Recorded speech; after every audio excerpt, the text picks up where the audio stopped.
Dicen que lo importante no es llegar, sino mantenerse. En una competencia, vamos a decir, de caminata,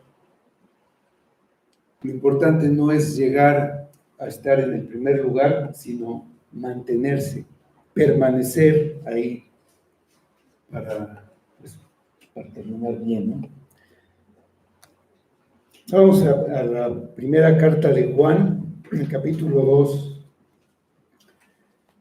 Vamos a leer la última parte del versículo 5 y el 6. Dice: por esto sabemos que estamos en Él. El que dice que permanece en Él debe andar como Él anduvo. Vamos a ver. Señor, te damos gracias por tu gracia y misericordia, por la que te podemos conocer, por la que tenemos tu palabra, que nos enseña acerca de ti, nos enseña acerca de Cristo, también de nosotros, de la necesidad que tenemos. Y pedimos de tu Espíritu en este tiempo para que tu palabra tenga el poder, para que obre en nosotros y nos lleve hacia ti. Ayúdanos, Padre, que todo sea para tu gloria. En el nombre de Cristo. Amén.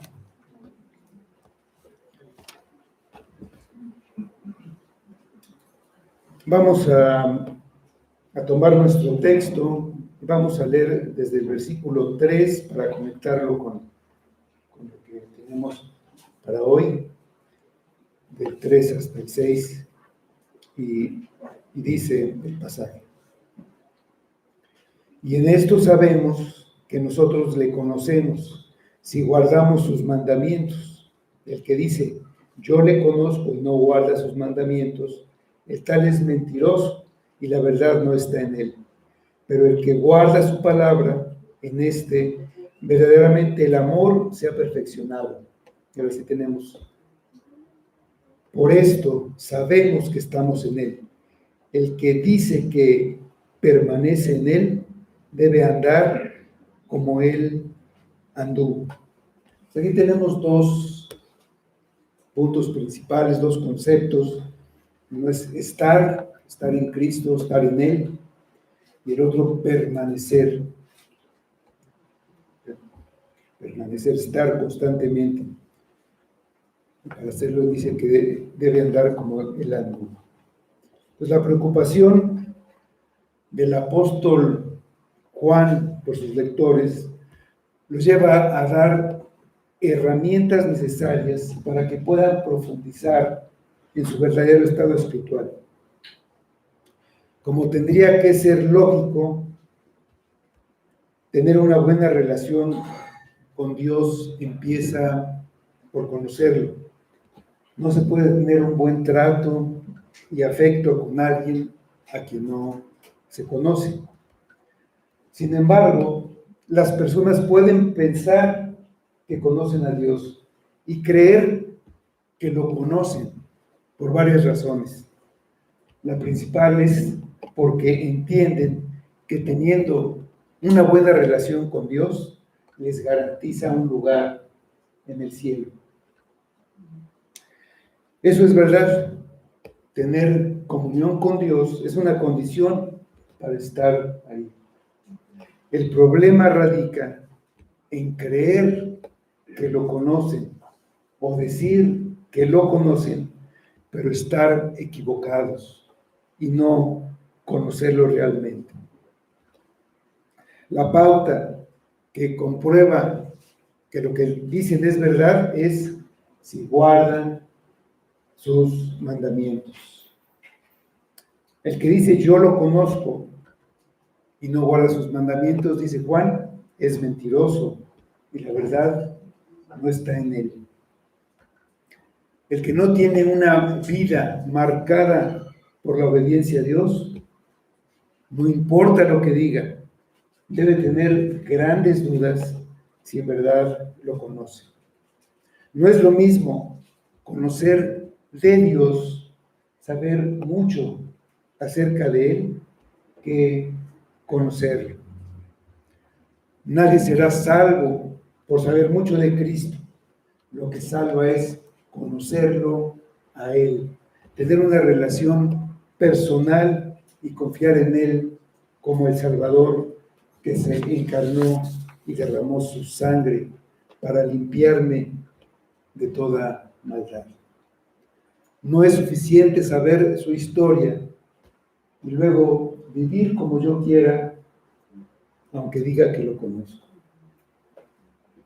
Por el contrario, el que guarda su palabra, el que tiene todo lo que Dios ha dicho como muy valioso, como lo más valioso que tiene, de tal manera que lo cree y se esfuerza por vivir de acuerdo a la voluntad que le ha sido revelada, muestra el amor que tiene por Dios, que no es otra cosa que manifestar el amor que Dios tiene por él, ya que Dios es la fuente del amor y la verdad que se originan en Dios y se van perfeccionando en el hombre que tiene una comunión profunda con Él. La conclusión de Juan, en la primera parte del versículo 5, es: el que guarda su palabra, en este verdaderamente el amor de Dios sea perfeccionado. Y dice a continuación: por esto sabemos que estamos en Él. Estamos en Él, estar en Él. Dice que estamos en Él. ¿Cómo sabemos? Sabemos que estamos en Dios cuando tenemos una comunión íntima con Él por medio de Jesucristo. La frase "en Él" reafirma que hemos llegado a conocerlo, que vivimos en Él. La comunión con Dios es una relación activa que se da durante toda la vida, durante todas las actividades que hacemos. Les dijo Pablo a los atenienses: porque en Él vivimos y nos movemos y somos. Fuera de Cristo prácticamente no existimos. Jesucristo es único e indispensable en la relación entre Dios y el hombre, por lo que Él es y por lo que hizo a favor de hombres pecadores como nosotros. Él es nuestra propiciación y nuestro abogado. Al ser Él Dios, hizo lo que nadie más podía hacer para reconciliarnos con aquel al que ofendimos, al hacerse cargo de nuestro pecado. La persona y la obra de Jesucristo ocupan el centro de la salvación, que es lo que hace posible que el hombre pueda tener comunión con Dios. Un hombre esclavo del pecado y enemistado con Dios no puede tener ninguna relación con Él. Estamos en Él, que es lo que dice Juan, está expresado a lo largo del Nuevo Testamento muchas veces, con las frases en Cristo, con Cristo, en Él, que significan la unión con Cristo, dado que esa unión es la base para que cambie el estado del pecador delante de Dios. Se repite muchas veces, y así vemos su importancia.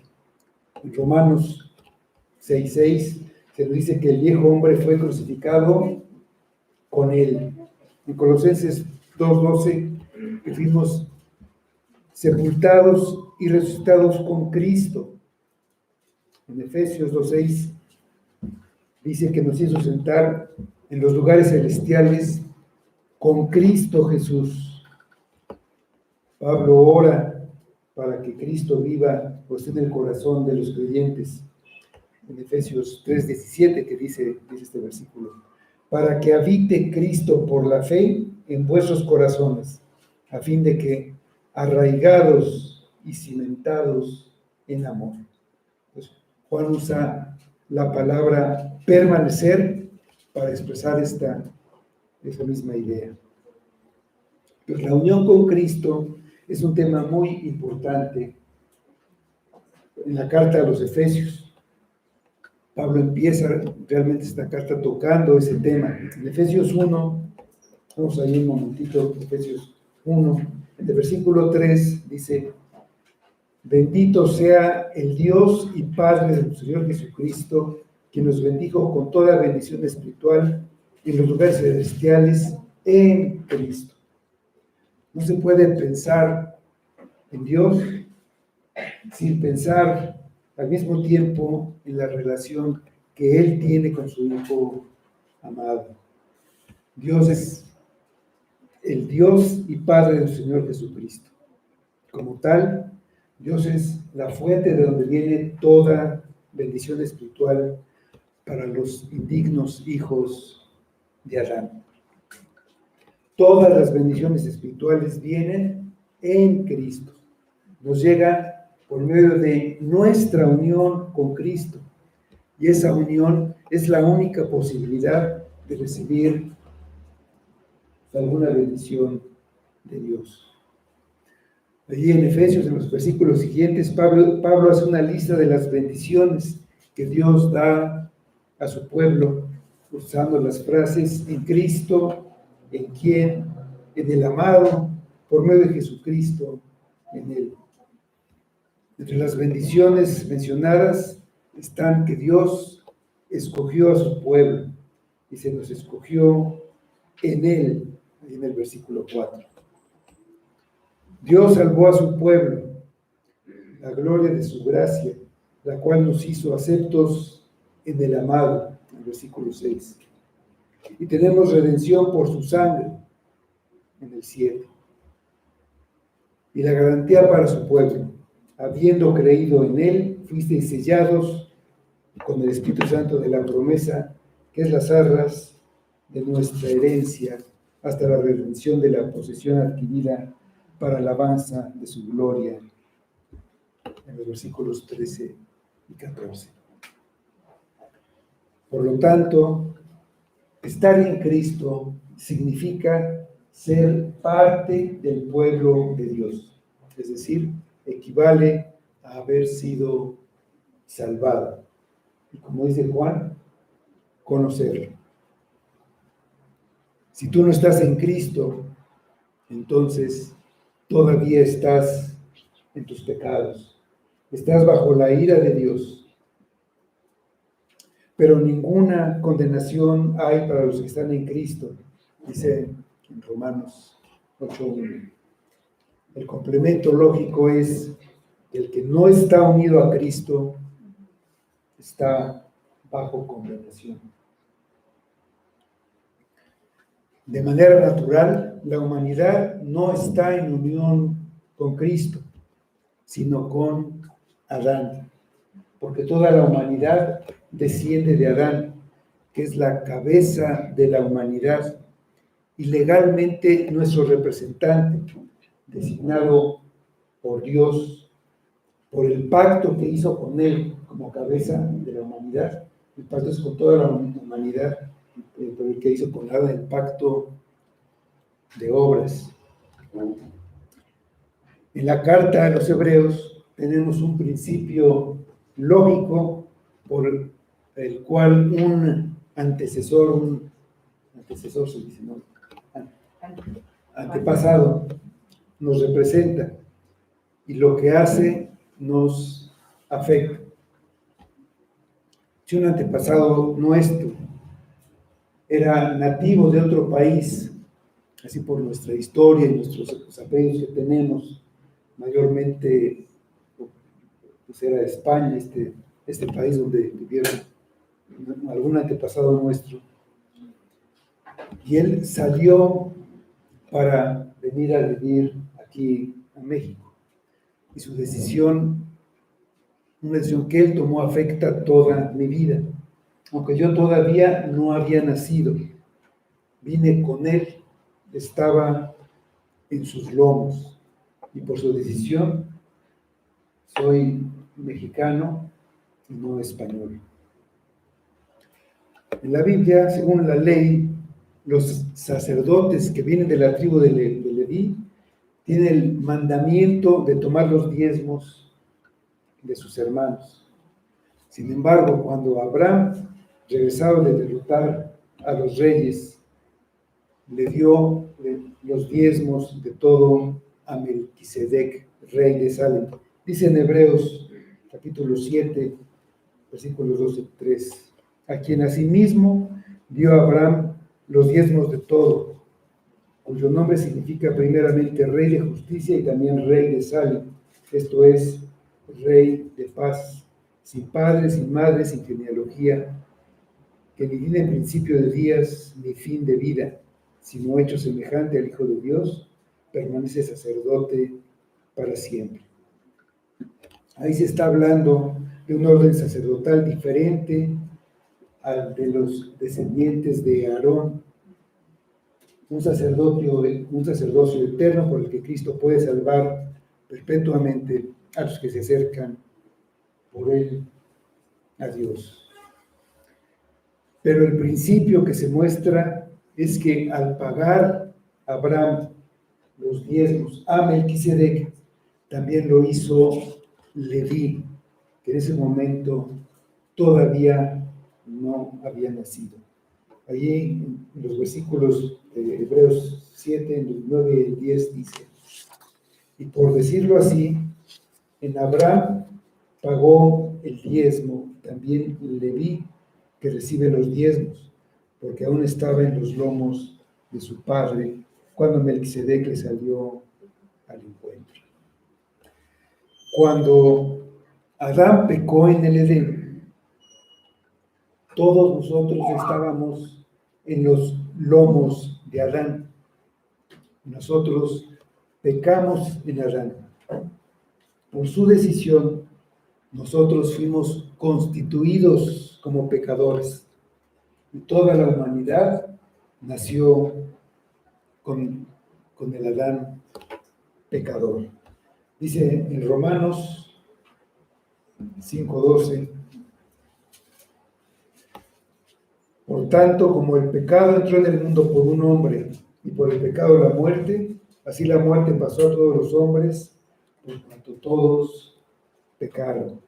En los versículos 18 y 19, así que, como por la transgresión de uno vino la condenación a todos los hombres, de la misma manera, por la justicia de uno, vino a todos los hombres la justificación de vida, porque así, como por la desobediencia de un hombre los muchos fueron constituidos pecadores, así también por la obediencia de uno, los muchos serán constituidos justos. Mucho antes de la misma creación, en virtud del pacto eterno de redención entre el Padre y el Hijo, Dios había escogido un pueblo que le daría a su Hijo. Y los llamó en Cristo. Dice la segunda carta a Timoteo 1:9, quien nos salvó y llamó con llamamiento santo, no conforme a nuestras obras, sino según el propósito suyo y la gracia que nos fue dada en Cristo Jesús, antes de los tiempos de los siglos.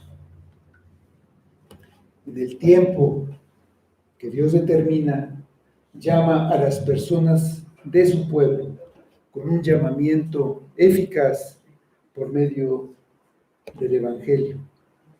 Aunque eran elegidos desde la eternidad, no son justificados hasta que creen. Dice Pablo en Gálatas 1:15, pero cuando agradó a Dios que me apartó desde el vientre de mi madre y me llamó por su gracia. Antes de eso, estaban sin esperanza y sin Cristo en el mundo, muertos en sus delitos y pecados, y por naturaleza hijos de ira, lo mismo que los demás. Todos los que están sin Cristo están bajo condenación. Sin embargo, si esas personas se arrepienten verdaderamente y creen en Cristo, no hay duda que fue porque Dios los amó en Cristo desde antes de la creación del mundo. Y estaban en Cristo, unidos en la obra de redención de Cristo.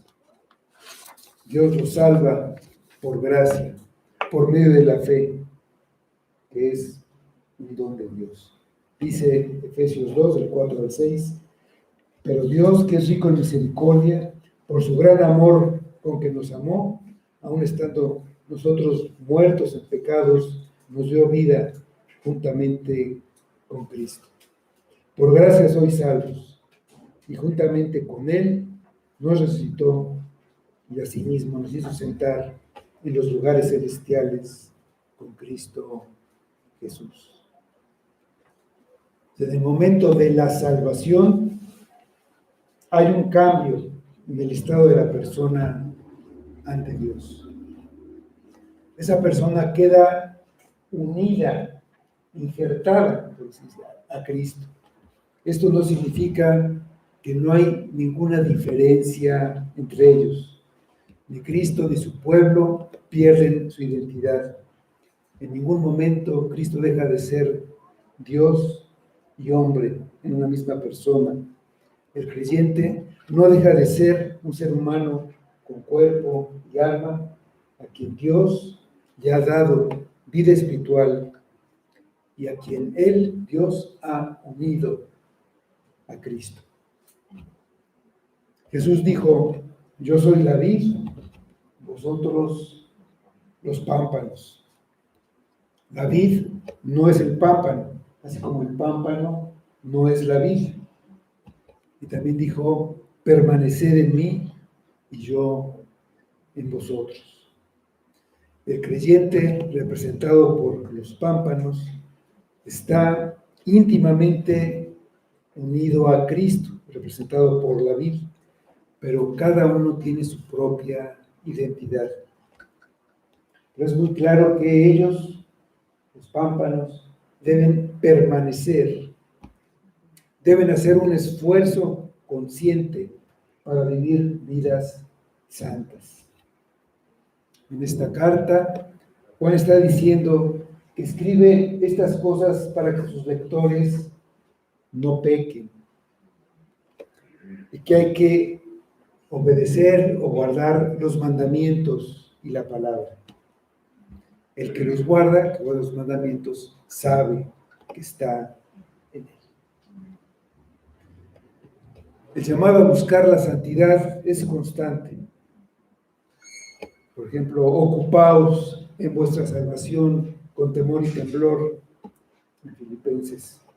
O buscad las cosas de arriba, haced morir pues lo terrenal en vosotros, dejad también vosotros ira, enojo, malicia, blasfemia y palabras deshonestas, dice en Colosenses. La unión con Cristo no es solamente externa, porque alguien lo afirme, o porque asista a una iglesia, o a través de las ordenanzas o sacramentos, como el bautismo o la Santa Cena. Jesús dijo: las palabras que yo os he dicho, yo os he hablado, son espíritu y son vida. En Juan 6:63. La unión con Cristo no es una unión física, sino espiritual. Una unión de vida entre Cristo y su pueblo. Es el resultado de una nueva creación. Si alguno está en Cristo, nueva criatura es. dice en 2 Corintios 5:17. Somos hechura suya, creados en Cristo Jesús para buenas obras, dice Efesios 2:10. El Espíritu Santo es el que une a Cristo con aquel que ha creído y a quien le ha dado vida. De Romanos 8, versículos 9 a 11, dice: mas vosotros no vivís según la carne, sino según el Espíritu, si es que el Espíritu de Dios mora en vosotros.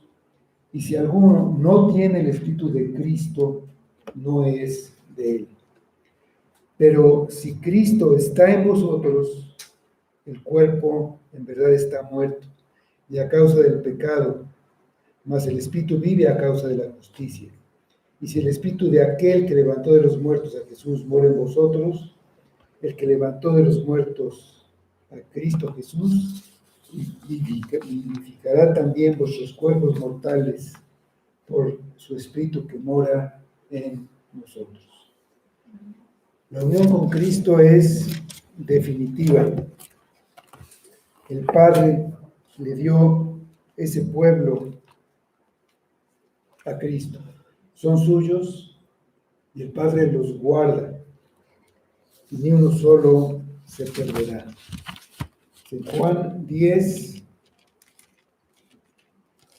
27 a 29 dice: mis ovejas oyen mi voz, y yo las conozco y me siguen, y yo les doy vida eterna, y no perecerán jamás, ni nadie las arrebatará de mi mano.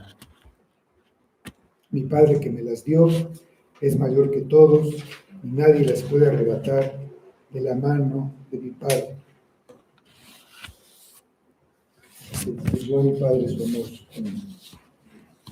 De ahí que la salvación no puede perderse. Cuando una persona es unida a Cristo, está en su mano, bajo su protección, bajo su cuidado. Dice Romanos 8, 38 y 39, por lo cual estoy seguro de que ni la muerte, ni la vida, ni ángeles, ni principados, ni potestades, ni lo presente, ni por lo venir, ni lo alto, ni lo profundo, ni ninguna otra cosa creada nos podrá separar del amor de Dios, que es en Cristo Jesús, Señor nuestro. Hay varias ilustraciones en la Biblia que ayudan a entender los diferentes aspectos de la unión con Cristo, como un edificio sobre una piedra principal que se va edificando con piedras vivas. Cristo es la piedra principal, los creyentes es piedras vivas. Una planta a la que se injertan nuevas ramas, el olivo, un cuerpo en el que están unidos sus miembros, pero no vamos a profundizar en ninguna de esas. Vamos a usar una que Pablo usa, que es el matrimonio. Dice Efesios 5, 28 y 29. Así también, los maridos deben amar a sus mujeres como a sus mismos cuerpos. El que ama a su mujer, a sí mismo se ama.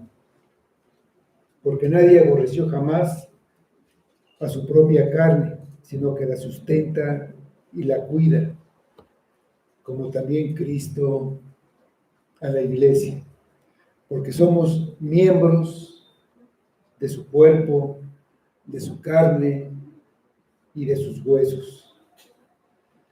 Por esto dejará el hombre a su padre y a su madre, y se unirá a su mujer, y los dos serán una sola carne. Grande es este misterio, mas yo digo esto respecto a Cristo y su iglesia. Esa ilustración nos va a entender esa unión que hay entre Cristo y el creyente. Un hombre y una mujer son dos personas diferentes e independientes. Cuando se unen por el pacto matrimonial, son una sola carne, están tan unidos como uno solo. La mujer es como el cuerpo del marido. Si la cuida y la sustenta, se está cuidando a sí mismo. Lo que le pase a uno de los dos afecta al otro como si le hubiera pasado a él. Si él compra una casa, le pertenece a ella igual que a él. Así debe ser en la esencia del matrimonio, más allá de las leyes humanas hasta ahora, que hablan de la separación de bienes o a nombre de quién está la propiedad. Si ella va a un casino, apuesta y pierde y se retira con una enorme deuda, ¿quién debe dar la cara? Indudablemente que el esposo. Esa deuda es suya. No importa que nunca haya pisado el casino, ni que no estuviera enterado.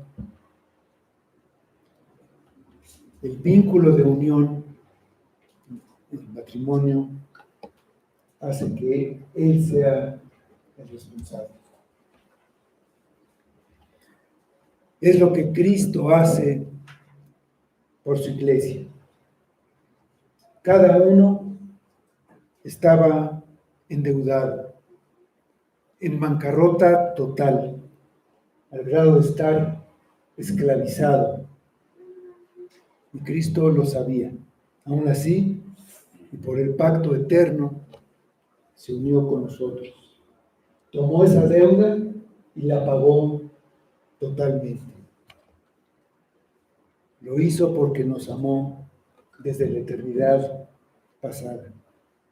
Y su objetivo era librarnos de todos los aspectos del pecado que nos manchaban para tener una esposa digna de él.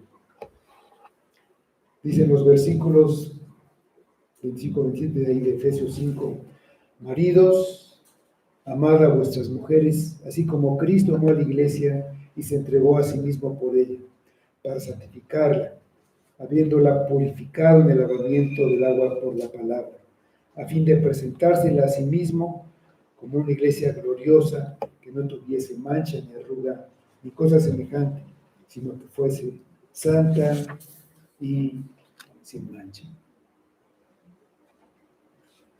La salvación une a la persona con Cristo. Son uno.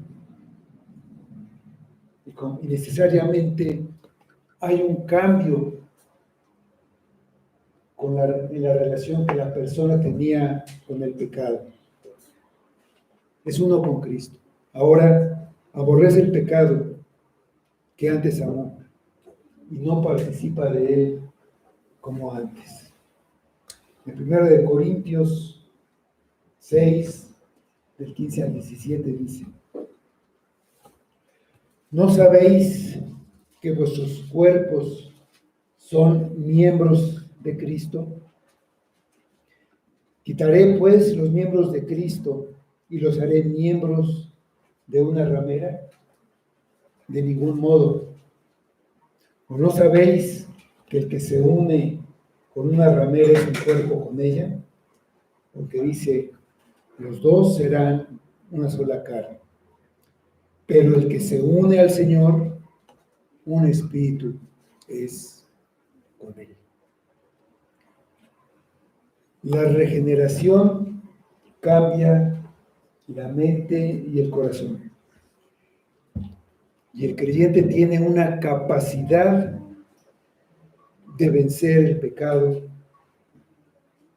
que antes no tenía. Antes era esclavo del pecado. Y el pecado tenía un dominio sobre él, del que no podía librarse. Dicen los versículos 9 a 11 del pasaje que vimos. ¿No sabéis que los injustos no heredarán el reino de Dios? No erréis, ni los fornicarios, ni los idólatras, ni los adúlteros, ni los afeminados, ni los que se echan con varones, ni los ladrones, ni los ávaros, ni los borrachos, ni los maldicientes, ni los estafadores heredarán el reino de Dios. Y esto erais algunos, mas ya habéis sido lavados, ya habéis sido santificados, ya habéis sido justificados en el nombre del Señor Jesús y por el Espíritu de nuestro Dios. Eso éramos. Toda clase de pecadores. Pero la unión con Cristo nos da la capacidad de guardar sus mandamientos. El que tiene comunión con Dios, aunque no vive una vida perfecta, anhela hacerlo con toda su alma y se esfuerza por hacerlo y guarda la palabra. El amor de Dios se ha perfeccionado.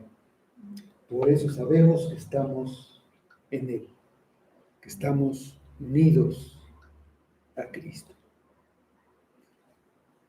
Y si estamos en Cristo, dice el versículo 6, debemos andar como Él anduvo. El que dice que permanece en Él, debe andar como Él anduvo. Permanecer es continuar sin interrupción en una relación íntima con Dios en Cristo, conociéndolo más, amándolo más, manteniendo la unión. No es una unión temporal y superficial, sino una relación permanente y profunda. Así como el pámpano permanece en la vid, o de lo contrario, no puede tener vida. Dice Juan, en el pasaje que vimos, capítulo 15, del 4 al 6. Permaneced en mí y yo en vosotros. Como el pámpano no puede llevar fruto por sí mismo si no permanece en la vid, así tampoco vosotros, si no permanecéis en mí. Yo soy la vid, vosotros los pámpanos. El que permanece en mí y yo en él, este lleva mucho fruto, porque separados de mí, nada podéis hacer. El que en mí no permanece será echado fuera como pámpano y se secará y los recogen y los echan en el fuego y arden. Separados de Cristo, ese es el destino: arder. El que dice o el que cree que está en Cristo y permanece en Él, tiene una manera de comprobar si lo que piensa y dice es verdad. Siempre hay un fruto que muestra el tipo de árbol que lo da.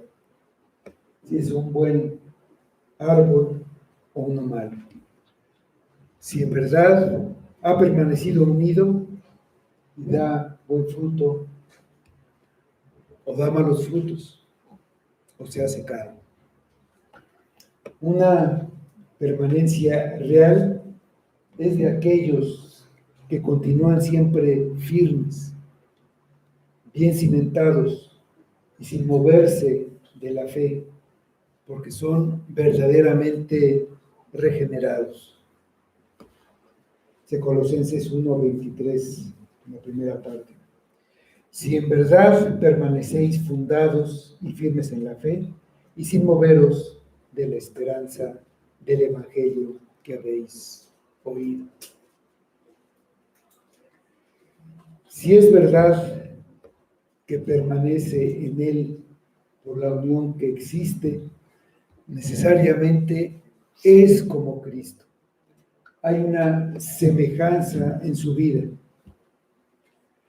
y sus actos, en todo lo que hace con la vida de Cristo y con lo que Cristo hizo. Esa semejanza demuestra que permanece en Cristo. Debe andar como Él anduvo. El patrón de conducta regular, diario, debe ser como el de Cristo. ¿Cómo andaba Cristo? Él vivía obedeciendo la voluntad de su Padre. Alguien no se vuelve obediente cuando obedece una vez o dos veces o 10. El que es obediente vive en obediencia. Cristo obedeció siempre, sin importar el precio. Dice Filipenses 2, del 5 al 8. Haya pues en vosotros este sentir que hubo también en Cristo Jesús, el cual, siendo en forma de Dios, no estimó el ser igual a Dios como cosa a que aferrarse, sino que se despojó a sí mismo, tomando forma de siervo, hecho semejante a los hombres, y estando en la condición de hombre, se humilló a sí mismo, haciéndose obediente hasta la muerte y muerte de cruz. Conscientemente puso su voluntad abajo de la de su Padre. Eso es guardar los mandamientos y la palabra. Dice en Juan 6:38, porque he descendido del cielo no para hacer mi voluntad, sino la voluntad del que me envió, dice Cristo. Y en Juan 8:29, porque el que me envió conmigo está. No me ha dejado solo el Padre, porque yo hago siempre lo que le agrada.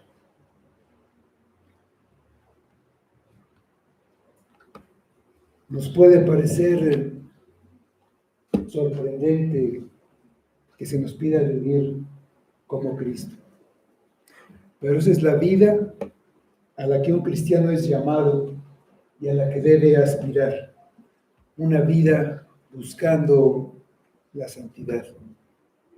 Escribió Pedro en su primera carta, pues para esto fuisteis llamados, porque también Cristo padeció por nosotros, dejándonos ejemplo para que sigáis sus pisadas. Primera de Pedro 2:21. Y Pablo dijo, sed imitadores de mí, así como yo de Cristo. 1 Corintios 11:1. Y por supuesto, la obediencia de los creyentes no será perfecta como fue la de Jesús. No podemos hacer todo lo que el Señor Jesucristo hizo, ni ser como Él era. Pero sí podemos disponer nuestros corazones para realizar la voluntad de nuestro Padre Celestial, que fue lo que el Señor Jesús puso como prioridad en su vida.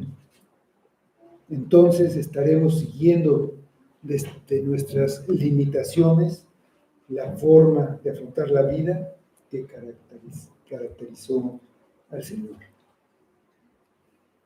Él estableció el modelo ideal que sus seguidores deben seguir. Si alguno afirma conocerlo y permanecer en él, esto se hará evidente en su vida diaria, en la vida diaria de esa persona.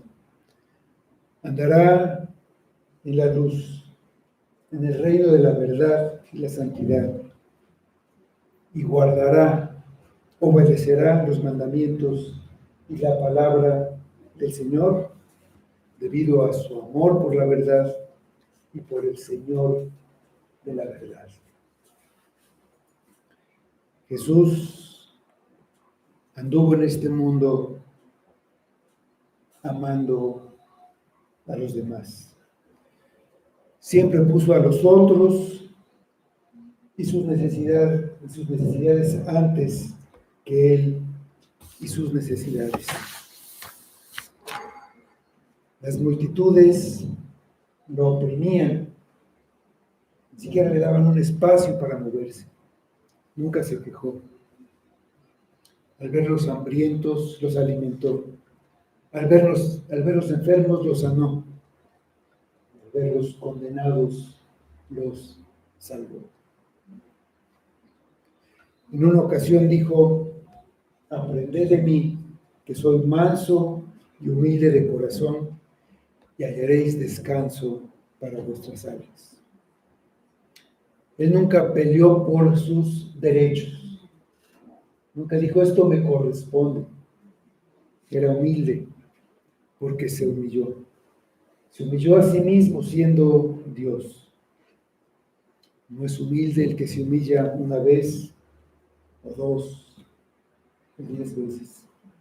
Humilde es el que puede ver que el único grandioso es Dios, el único merecedor de la gloria, el único que realmente tiene el derecho de hacer lo que quiere, es Dios y no Él.